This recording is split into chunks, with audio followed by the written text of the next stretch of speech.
Hello, ladies and gentlemen. If you're working as an entrepreneur, as a business owner, no matter who you are, अगर व्यापारी व्यापार करते हैं, आपकी business को जीएसटी की जरूरत है, आपके बिजनेस को जीएसटी की जरूरत है, जीएसटी को बिजनेस की सूरत बदलने की जरूरत है, जीएसटी को बिजनेस की सूरत बदलने की जरूरत है.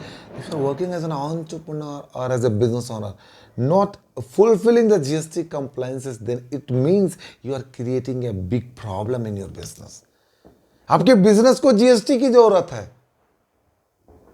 अगर आप बिजनेस को ग्रो करना चाहते हैं तो आपको जीएसटी की कंप्लायंसेस फुलफिल करनी पड़ेगी. जीएसटी एक आपका कॉमन प्लेटफॉर्म है जहां पे बड़े से बड़े व्यापारी, मध्यम से मध्यम व्यापारी, छोटे से छोटे व्यापारी सब कोई मिलजुल के काम करते हैं. The moment when you registered under GST and fulfilling the GST compliances, जो बड़ा व्यापारी बैठा हुआ है ना, बड़ा भाई, वो भी आपको सपोर्ट करेगा बिजनेस में, वो भी आपको सपोर्ट करेगा बिजनेस में. But if you are not registered under GST, not fulfilling the GST compliances, तो आप इस बड़े प्लेटफॉर्म को यूज नहीं कर पाएंगे. जो ये बढ़िया प्लेटफॉर्म बना करके दिया हुआ है आपको, इसका आप यूज नहीं कर पाएंगे. So what is the solutions? The solutions here is to fulfill the GST compliance. If you have registered under GST, then make sure that you are fulfilling the GST compliances. And now if you see the GST, there are two types of tax. Outward supply corresponding outward tax liability, inward supply corresponding inward tax input. Outward supply outward tax liability जो कि sales, revenue और income की बात करता है, उसके ऊपर tax liability की बात करता है. एंड इनवर्ड सप्लाई जो कि आप सप्लायर से परचेज करते हैं, गुड्स परचेज करते हैं, सर्विसेज रिसीव करते हैं, उस पर जो आपको टैक्स की बेनिफिट मिलती है, that is your inward tax benefit. So outward supply corresponding outward tax liability, inward supply corresponding inward tax liability. अगर आपने इसको समझ लिया, इसके खेल को समझ लिया, तो आपका कंप्लायंसेस फुलफिल होना शुरू हो गया. Because the moment when you are not understanding the fundamental of GST requirement, and यहीं पे बड़ा मिस्टेक हो जाता है. यहीं पे बड़ा मिस्टेक हो जाता है कि आप फंडामेंटल कॉन्सेप्ट को ही फुलफिल नहीं कर पाते हैं. So now here inward supply corresponding inward tax input. What is inward supply corresponding inward tax input? Purchase करते हैं ना सप्लायर से, गुड्स परचेज करते हैं, सर्विसेज रिसीव करते हैं ना, उसके अगेंस्ट में आपके पास बिल आता है. आप जरा बिल को देखें, आपको बिल के ऊपर आपको सर्विस जो वैल्यूज होगा, जो भी टैक्सेबल वैल्यू उसने चार्ज किया आपको अगेंस्ट गुड्स और सर्विसेज का, नीचे जीएसटी आपको मिलेगा, फिर टोटल वैल्यू मिलेगा. ये जो जीएसटी इनपुट टैक्स क्रेडिट आपको लेना होता है. क्या आपने इनवॉइसेस बुक्स ऑफ अकाउंट में डाल दिया, बुक कर दिया, आप इनपुट ले सकते हैं क्या?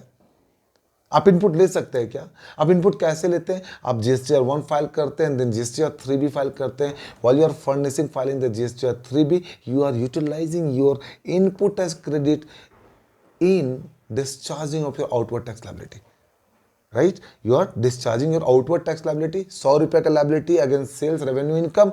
60 रुपए का आपके पास इनपुट टैक्स क्रेडिट है, 40 डिस्चार्ज करते हैं, राइट? जो 60 रुपीज जो आपके पास इनपुट टैक्स क्रेडिट है, ये तो वो है ना जो कि आपने सप्लायर से परचेज किया, उसमें जो आपको टैक्स की बेनिफिट मिली है. Now you need to understand, आपको जीएसटी के इनपुट टैक्स क्रेडिट के कंप्लायंसेस को समझनी पड़ेगी. And for that you need to understand the first 5 conditions. अगर आपने ये 5 कंडीशन सेटिस्फाई कर लिए, आप उस इनवॉइस का इनपुट टैक्स क्रेडिट ले सकते हैं, अदरवाइज आप नहीं ले सकते हैं. तो बहुत सारे एंटरप्रेन्योर बिजनेस ओनर क्या करते हैं, वो कंडीशंस को देखते नहीं है, बुक्स ऑफ अकाउंट में उन्होंने एंट्री डाल दिया, बुक कर दिया, एंड करस्पॉन्डिंगली जब वो जीएसटीआर 3B फाइल करते हैं और वहाँ पे दिखा देते हैं. एंड कुछ हद तक प्रोफेशनल भी अकाउंटेबल है, जो प्रोफेशनल टैक्स कंसल्टेंट है वो भी एडवाइस कर देते हैं, जिसके वजह से बड़ी प्रॉब्लम आ जाती है, बहुत बड़ी गैप आ जाती है. तो as an entrepreneur, as a business owner, आपको ये समझना पड़ेगा, आपको देखना पड़ेगा, पूछना पड़ेगा, इंक्वायरी करनी पड़ेगी. So now what are those 5 conditions जो कि आपको इनपुट टैक्स क्रेडिट लेने में मदद करती है. अगर ये 5 कंडीशन अगर आपको सेटिस्फाई नहीं होती, आप इनपुट टैक्स क्रेडिट नहीं ले पाते हैं. अगर आप लेते हैं तो आपके पास नोटिस ऑडिट की संभावना बढ़ जाती है. तो आप ये चेक कीजिए as a recipient, as a buyer. अब मुझे इनपुट टैक्स क्रेडिट लेना है, तो जो मैंने परचेज किया फ्रॉम सप्लायर से गुड्स और सर्विसेज, तो जो मैंने परचेज किया मुझे चेक करना है कि जो ये मेरे पास इनवॉइस आया है, let's assume 1 lakh invoice value 18% GST, 1,18,000 का मेरा इनवॉइस की वैल्यूज है, राइट। 1,18,000 का इनवॉइस मेरे पास है ना। I am just going to check the five first conditions. 5 conditions कौन कौन से? तो being a recipient buyer I must have invoice copy, तो मेरे पास इनवॉइस की कॉपी है, वैलिड इनवॉइस कॉपी है। Being a buyer recipient I must receive the goods, must receive the services, वो भी ठीक है, हमने गुड्स या सर्विसेज रिसीव कर दिया है, ठीक है। Supplier must pay the tax, अब ये भी चेक करना पड़ेगा, supplier must pay the tax. तो बीइंग ए बायर मैंने तो रिसीव किया है ना, मैंने तो गुड्स रिसीव किया, उसके अगेंस्ट मेरे पास इनवॉइस आया हुआ है। तो जो सेल किया हुआ जो सेलर है उसको जो है कंप्लाइंसेस करनी पड़ेगी और उसको टैक्स पे आउट करना पड़ेगा। तो उसको इसका मतलब जीएसटी 3B के थ्रू टैक्स पे करना पड़ेगा। And fourth condition is that being a buyer I must fulfill the GST compliances, fulfill the GST return, right? Fifth conditions which got introduced, बहुत इंपॉर्टेंट है, ध्यान से सुनना। Fifth conditions got introduced with effect from 1st January 2022, और एक conditions बोलता है कि whatever the input that you have, जो भी आपके पास इनपुट टैक्स क्रेडिट जो आपके पास है, कहाँ पे है? बुक्स ऑफ अकाउंट में आपने इनपुट टैक्स क्रेडिट में बुक कर दिया, आपको आईटीसी लेजर आईटीसी रजिस्टर में आपको दिख रहा है। तो what ever the input tax credit that you have it must be reconcile match with GSTR 2B। तो ये जो 2B इंट्रोड्यूस हुआ था 1 जनवरी 2022 से, बहुत सारे प्रॉब्लम का दवाई देके चला गया। 1 जनवरी 2022 से बहुत, उससे पहले बहुत प्रॉब्लम थे, बहुत नोटिस असेसमेंट, हाई कोर्ट की जजमेंट, लोग परेशान थे। 1 जनवरी 2022 से इन्होंने क्लियर कर दिया कि जो भी आपके बुक्स ऑफ अकाउंट में इनपुट पड़ा हुआ है, आप इस इनपुट को तभी अवेल कर सकते हैं जब आपका जीएसटीआर 2B से मैच करता हो। अगर मैच नहीं करता है, आप इनपुट लेते हैं तो आपके पास नोटिस आएंगे। And again one rule has introduce, the rule 88D। मेरे पीछे वीडियो बने हुए हैं रूल 88D पे, रूल 88C पे, आप ध्यान से देखिए, पढ़िए और उसको इम्प्लीमेंट कीजिए आप अपने बिजनेस में।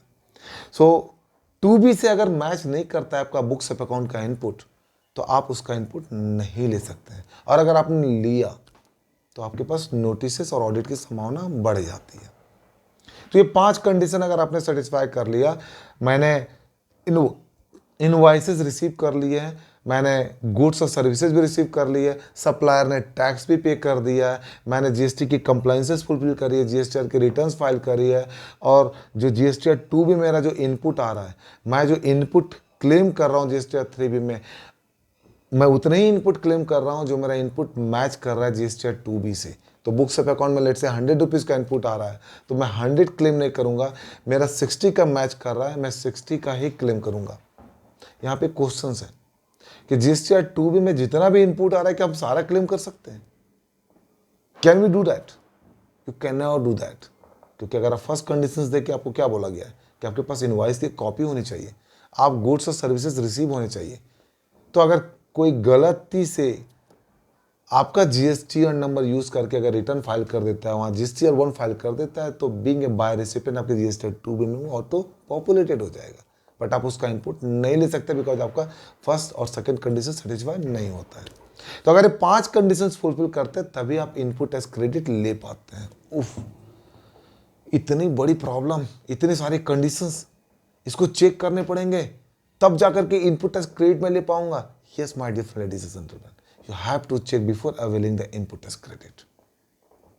नाउ अब आपने चेक कर लिया, तो अब आपको इनपुट टैक्स क्रेडिट के कंप्लायंसेस के लिए मैं आपको 5 बड़ी बातें बता रहा हूं, ध्यान से सुनना, ध्यान से इसको अप्लाई करना। 5 बड़ी बातें अगर आपने इसको बिजनेस में अप्लाई कर लिया, अपने टैक्सेशन कंप्लायंस में अप्लाई कर लिया, आपकी इनपुट टैक्स क्रेडिट से रिलेटेड नोटिस कम हो जाएंगे। You not receive more notice, and if you receive the notice from the department then you have a reconciliation, because in 5 बड़ी बातों में मैं आपको बताने वाला हूं कि कौन कौन सा डेटा आपको रखनी है, so that you will be able to create a best compliances in your GST, right? So the compliances that you need to take care is the reconciliations of your ITC, monthly reconciliations.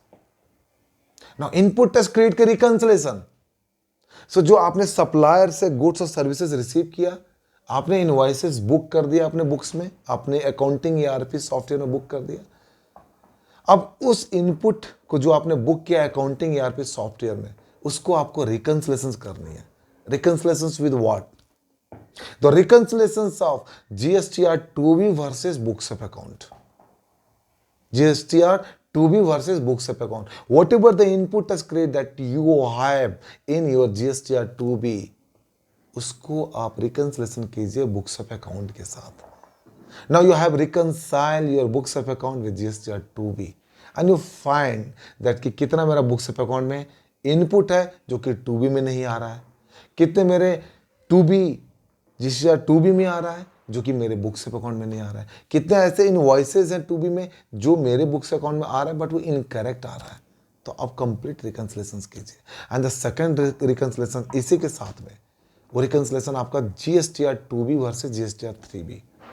तो GSTR 2B इसका मतलब हुआ कि जो 3B में आप input avail करते हैं while you are discharging paying the outward tax liability after net off, तो उसमें जो 3B में आप जो इनपुट टैक्स क्रेडिट आपने दिखाया, उस क्रेडिट को आप 2B के साथ में मैच करके रखिए। So the first reconciliation that you have to take care is the reconciliations of your GSTR 2B versus books of account and 2B versus 3B। आपने अगर reconciliations कर लिया, आपकी पूरी की पूरी आपको visibility मिल गई, how many invoices that you have, how many invoices that you have reconciled, how many invoices that is disputed, how many invoices where supplier has not compliances with the GST, how many invoices that we have to follow with the supplier. And with that, the second compliances that you have to take care is to prepare a comprehensive list of open ITC, open input tax credit. Now, how you will prepare? Now, I am telling you, it is very simple that whatever the input tax credit you have in your books of account, ITC register, उस ITC register को completely reconcile कीजिए 2B के साथ में। वो सारे tax credit जो कि 2B में नहीं मैच कर रहा है उसको आप आइडेंटिफाई कीजिए, open input tax credit register बनाइए। Now what is the benefit of open ITC credit register? You simply start to follow with the supplier, follow with the relevant stakeholder, ask them clearly, then please convey a message to the supplier कि उसको GST की compliances करनी ही है। And if you are not fulfilling the GST compliances, you start to create some strict control of the payment method of the supplier. आप कर सकते हैं, आपका GST के compliances सप्लायर नहीं करते, अगर उस प्लेटफॉर्म पे सप्लायर काम करना पसंद नहीं करता, how you will start to do the business with the kind of supplier who are not fulfilling the GST compliance, who are regularly defaulting in GST compliance? You are not able to do that.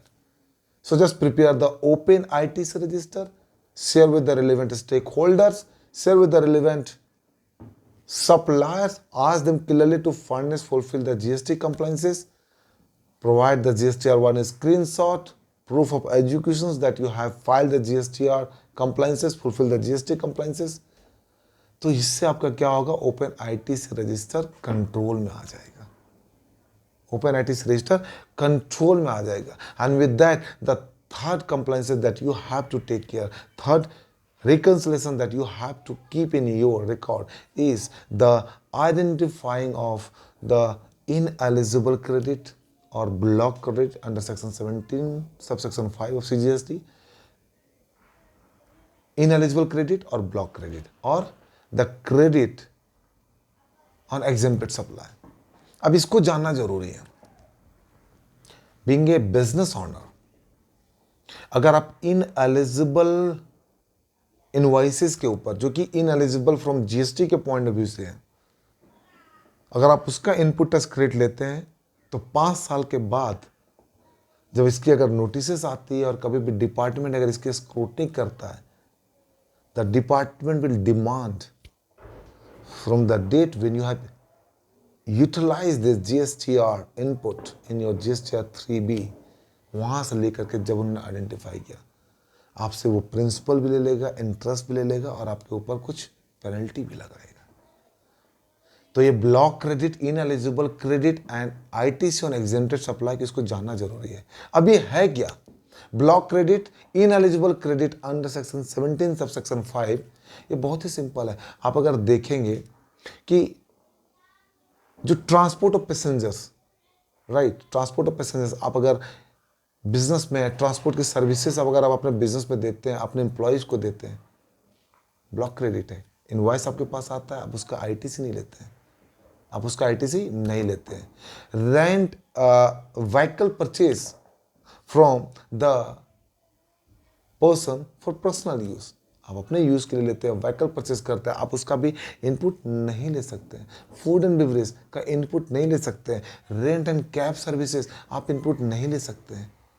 Rent and cab services में आपको देखना पड़ेगा, अगर other than body corporate है, 5% GST अगर आपका supply charge करता है, आप उसका इनपुट नहीं ले सकते, आपके लिए वो कॉस्ट का पार्ट बन जाता है।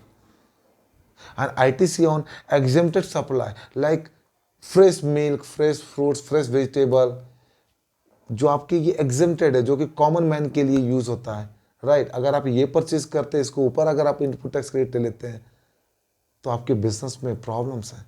आप बिजनेस के लिए स्टेशनरी परचेज करते हैं, बिजनेस के लिए चाय कॉफ़ी आप अपने कैंटीन में यूज़ करते हैं, राइट, इसके ऊपर आप अगर इनपुट टैक्स क्रेडिट ले लेते हैं, ये प्रॉब्लम्स है। सर्विसेज में अगर आप कोई इनवॉइस रेस करते हैं जिसके ऊपर जीएसटी नहीं लगता है, for example sponsorship services, right, sponsorship services के ऊपर जीएसटी नहीं लगता है, वो रेसिपिएंट को एज ए आरसीएम पे करना होता है। अब उसके ऊपर अगर आप इनपुट टैक्स क्रेडिट रिवर्स नहीं करते हैं, राइट, तो आपके बिजनेस में प्रॉब्लम्स है। आपके इनपुट टैक्स क्रेडिट आपने ओवर चार्ज कर लिया while you discharging the GSTR liability, तो ये आपको कल होकर के पेन देगा। तो आपको ये रिकॉर्ड में रखने पड़ेंगे, आपको समझने पड़ेंगे कि कौन से वो इनपुट है, ineligible input, block credit input, input on exempted supply, this should be bifurcated, identified and create that input tax and treat as a cost, as expenses, and that is going to help you. With that, the fourth that you have to take care is while you are paying to the suppliers, और अगर आपने payment जो supplier को किया 180 दिन से ऊपर किया, मतलब सप्लायर का इनवॉइस आपने रिसीव किया, 180 दिन तक आपने पे नहीं किया, 180 दिन के बाद आपने पे किया, तो जो उसके ऊपर इनपुट टैक्स क्रेडिट आपने अवेल किया, क्योंकि input tax credit probably register 2B में आ गया, आपने 3B में अवेल कर लिया, लेकिन आपने सप्लायर को 180 दिन के अंदर पे नहीं किया, तो नॉट द बिगर कॉन्सिक्वेंसेस। तो you have to identify all those informations, all those transactions जो कि आपने सप्लायर के साथ किया हुआ है, एंड उसका पे आउट आपने 180 दिन के बाद किया हुआ है। All those input that you have to reverse along with the interest at the rate 18%, and इसको आप तब अवेल कर सकते हैं जब आप सप्लायर को पे कर देंगे, तब आप अवेल कर सकते हैं। एक नया amendment through the budget, previous year के बजट में आया हुआ है कि अगर आप एमएसएमईडीज को अगर आप टाइमली पे नहीं करते हैं, राइट, तो आपका इनपुट जो आपका टैक्स का जो बेनिफिट आपको मिलता है इनकम टैक्स रिटर्न में, राइट, उसकी बेनिफिट आपको नहीं मिलेगा, बिकॉज ये कहीं ना कहीं थोड़ी सी लिंकेज लगा। इनपुट टैक्स क्रेडिट में आपको 180 दिन की ध्यान देनी होती है। अगर आपने एमएसएमईडीज को अगर आप as per the defined time जो है 45 डेज का अगर आपने नहीं पे किया, तो वहाँ पे आपका जो वो इनकम टैक्स में जो आपको एक्सपेंस की जो बेनिफिट मिलता है वो डिसअलाउ हो जाता है वहाँ पे। यहाँ पे 180 दिन से ऊपर अगर आप पे करते तो आपको इनपुट डिसअलाउ हो जाता है, इनपुट आपको रिवर्स करना पड़ता है। तो ध्यान रखिए, if you are not paying timely to your supplier probably will be more happy, because at the time when you'll pay the interest as well. And the fifth that you have to take care is the purchase made from composite supplier. अभी composite supplier छोटे छोटे जो व्यापारी होते हैं जिनका turnover 50 lakh, 1 crore, 1.5 crore, जिनका 2 करोड़ से नीचे है, राइट, कंपोजिट सप्लायर है, कंपोजिट स्कीम का बेनिफिट उठा रहे हैं, वो आपको टैक्स इनवॉइस ही नहीं दे रहे हैं, आपके ऊपर टैक्स भी नहीं लगा रहे हैं, राइट, तो आपकी उसकी कंप्लाइंसेस की आपको देखनी पड़ेगी, उसकी कंप्लाइंसेस भी आपको देखनी पड़ेगी। So that is how it is important. ये 5 पॉइंट्स को आपको ध्यान रखना है एंड आईटीसी की कंप्लाइंसेस को फुलफिल करना है। Ladies and gentleman, please understand, business में आप अगर इन छोटी छोटी बातों को ध्यान नहीं रखेंगे, टैक्सेशन के कंप्लाइंसेस में इन छोटी छोटी बातों को ध्यान नहीं रखेंगे, तो आप बिजनेस को ग्रो करने में लगे हुए हैं और यहाँ कंप्लाइंसेस आपको खाली करने में लगा हुआ। इधर आप ग्रो का सोच रहे हैं या कंप्लाइंसेस आपको खाली कर रहा है। So keep a complete controlling. You know, a good businessman, a good entrepreneur, always keeping more interest in all these compliances, whether it is the revenues compliance, the cost compliance, the EBITDA compliance, the growth compliance, the scalable compliance, the tax compliance, the other regulatory compliance, वो हर चीज़ को fulfill करने की कोशिश करता है और honestly उसको respect भी करता है।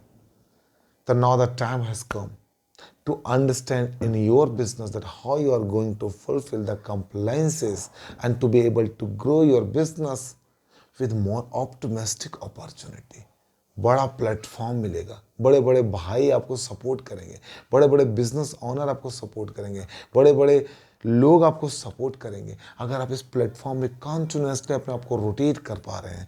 And how you'll be able to rotate continuously when you fulfil the GST compliance, when you fulfil the other tax compliance, then you will have an confident and the counterparty like other business partner will have a confident that yes, it is a true and he is a true partner in the business and you will be able to amplify more opportunity in a period to become. So input tax credit एक बहुत बड़ी माया है, बहुत बड़ी माया जाल है। आप इस माया जाल को समझिए और अपने बिजनेस में अप्लाई कीजिए और बिजनेस को आगे ग्रो कराइए। बिजनेस ग्रो करता है और कंप्लायंसेस के साथ में अगर ग्रो कराते हैं, सर्वाइवल प्रॉब्लम क्रिएट करता है, सस्टेनेबल थोड़ा सा आपको बेनिफिट देता है, स्टेबल में आने के बाद तो आप आगे निकल जाएंगे। अनस्टेबल से स्केलेबल कैसे पहुंचेंगे आपको भी नहीं पता चलेगा। Mark my word, start to fulfill the GST compliance, start to fulfill the other tax compliance and create more and more opportunity in your business. This is Sajan Singh signing out until I meet again. Thank you very much.